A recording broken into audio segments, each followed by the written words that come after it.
Hey, what's up mga kasepak? So meron na namang tournament dito sa Jensen at dito nga na-held yung laro sa Barangay Hall Gym Lagaw. At eto nga yung kauna-unahang paligan nila sir sa club nila. At eto nga yung club nila, UNISEC or United Sepak Takraw Enthusiasts Club Incorporated. And it's an open category so lahat pwedeng sumali dito. At nagsimula na nga mag-speech dito yung president ng club na si Sir Cleven. At nandito rin yung mga kasamahan niya sa club, full support. Shoutout sa inyong lahat mga sir. So nandito na nga yung mga teams, ayan sila, nakalinya na nga dito. So mixed to mga kasepak, merong high school, college, mga alumni or legends. Oh shit! As I said, lahat pwede sumali kasi nga open category. At one day league lang ito mga kasepak, isang araw na bakbakan. At mag-start na nga si Jay ng Panatang Makabayan dito, aka Boy Layat. Do hereby solemnly swear that I will abide by all the rules of the games. So good luck sa lahat ng teams at simulan na ang bakbakan. Bunal.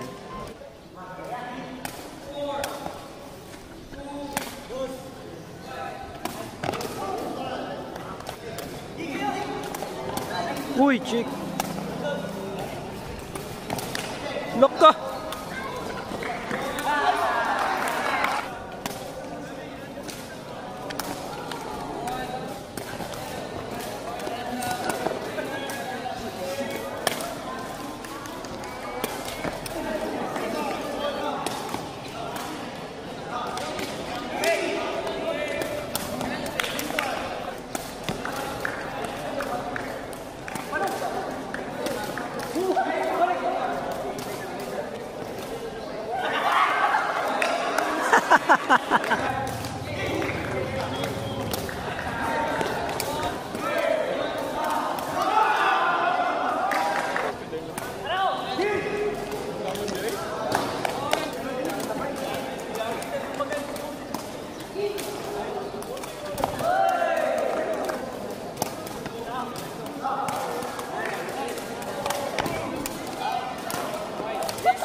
Wow!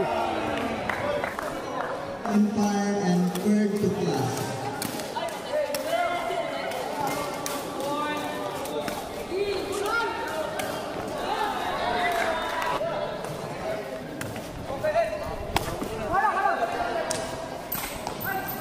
Grabe ko pa.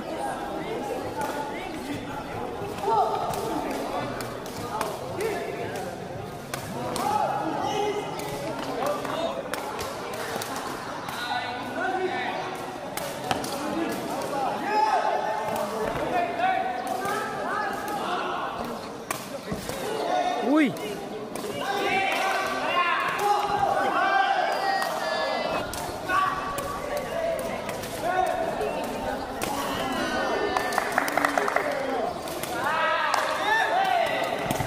Uy, lock ka!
Lo!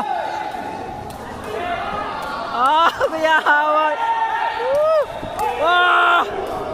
Woohoo! Liga, Saloni, Tiyag.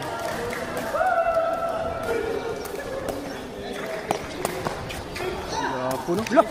Grabe! Yapon!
syempre sa tournament kailangan din ng lunch break. Kaya ito, nagsisimula na magdasal si sir para sa pagkain. At sobrang thankful ako dito kasi na-invite ako nila sir dito na sumabay na sa pagkainan. Minsan lang din mangyari sa akin to mga kasepak na in-invite ako kumain dito sa tournament. Kaya thank you so much mga sir. Lunch break. Yan, lunch break. Let's go. Let's go. Laka. At pagkatapos nga doon sa Jensen ay diretso naman ako dito sa Tiboli, South Cotabato na kung saan dito na held yung laro sa Tiboli National High School.